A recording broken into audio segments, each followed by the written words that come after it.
Hello, and welcome to our channel Pursuit of Wealth. This channel is your ultimate destination for learning about finance and wealth, investing and crypto, informational and educational trends in finance management. If you are someone who wishes to become wealthy and are looking for smart money management options, then we are fortunate to have found each other.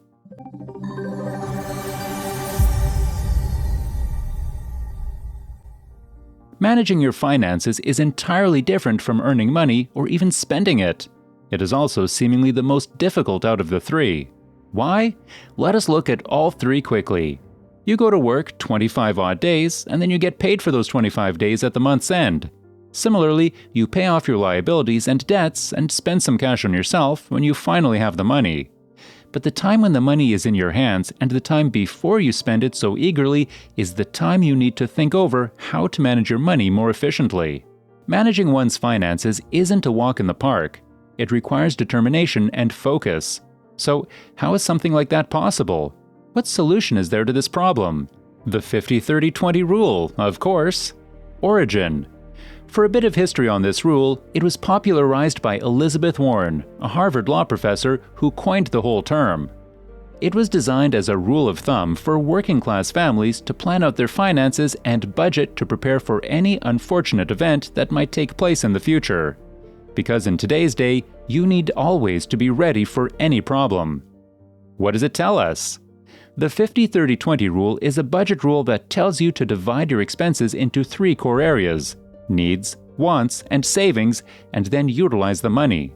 That way, you will have assigned money for fixed areas. This is an excellent way of micromanagement that has helped people succeed with their finances. Usually, people would be worried about whether they will have money at the month's end, and most people used to spend their money. After that, they were left with nothing when the month ended. So, this rule had to come and save the day for those who were not going to save it for themselves. This rule also lessens the amount you need to spend laying out your finances. It also gives you room to expand your finances and use them more wisely. The first thing you need to do is allocate the amount for each value. 50% of your money goes into your needs. These are things that you cannot live without and are the necessities of life. These include rent, clothes, groceries, and utilities such as water, electricity, and gas. After that, 30% are things you want but don't depend on them to survive. These include your hobbies, vacations, dining out, hanging out with friends, memberships, gifts, and subscription-based services. Finally, the 20% chunk is the most important one because it includes savings and your debt payments. Breakdown: 50% needs. Needs are the bills which you need to pay necessarily. You need to clear off these bills for your survival, such as the rent, car payments, insurance, and groceries. This also includes your minimum debt payment because debt is something you do not want on your shoulders, especially when you aim to save money on your hands.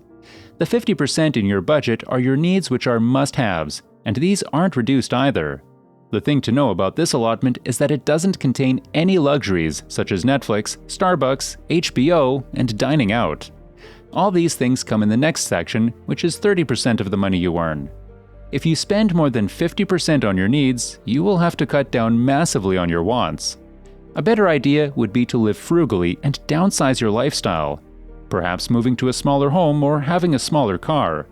If you go to work, then try using public transport. Try cooking more at home instead of ordering all the time.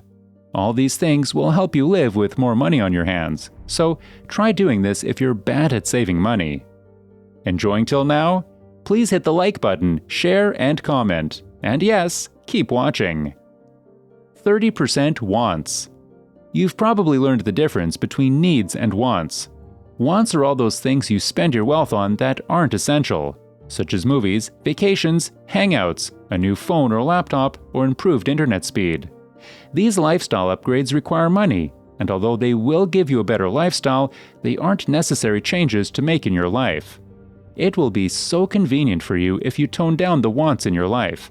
For instance, let go of that gym membership and start working out at home. You don't need to eat out every week. You could eat out once every 2 weeks. These lifestyle changes will help you save money quite a lot, so it's all about adjusting your wants to the way you earn money. 20% savings. This is probably the most essential part of this rule because 20% of all your income needs to go into your savings by hook or crook. These won't just be savings because this 20% money can also be pooled into your investments. You can add your money to a fund for emergencies in a bank savings account. A mutual fund account can also be kicked off by putting money into it every month. You can also invest in the stock market if you are willing to. The critical thing to know is to put some money away into your savings. The reason for this is that there is no job security in today's day, which is why you can lose your job at any given time. This is probably the most valuable lesson the pandemic has taught us. Once you keep on saving and develop a habit, you can focus on essential things, such as retirement and meeting your other financial goals. Importance of rule. This rule was strictly made so that people end up following a budget. Many people are unaware of budgeting and need to be made aware of this. When they know how much they need to spend on each of the 3 categories, they will keep it strictly according to their values. Life will go smoothly when you follow these simple yet effective rules. The same is the case with this rule on our hands. When you follow the dynamics of this rule, you are genuinely following the recipe for financial success. But before we try to get into it any further, we need to understand how this rule works. The problem with most people is that they save too little and spend too much, which brings no savings. This rule is also a good wake-up call to make you aware of your spending habits. You shouldn't be spending more than what you earn. By saving money and spending it less on things that you don't need, you can look towards a bright future in terms of your finances. Speaking of working, here is how the rule works. Firstly, you'll be calculating your monthly income. Add up all the money you receive in your bank account at the start of the month. This means all the income that you generate. This includes your salary, any income you generate through your investments, etc. It would be better to deduct the taxes you pay and then look at the overall amount. The deductions and taxes are large in number, so make sure to minus that out instantly. The next step is to calculate how much money you spend in each category. How much money is going into your needs, how much for your wants, and how much in savings. Remember, the funds will vary, but the ratio will remain fixed. So don't be worried if you observe any ups and downs in your records. The third step is to plan your entire budget around these values that you've gotten. Tally your monthly expenses under each category and see if you are spending lesser money than you used to. If you are already using this rule, then that's great. If you aren't, don't sweat over it. It's just the start. A few months of applying this rule will help you get the hang of it. Finally, once you have your budget set, stick to it. Or else all the other hard work you've carried out by making yourself a budget and following it according to fixed values will go down the drain, and we don't want that. Track your expenses every month and make substantial changes wherever needed.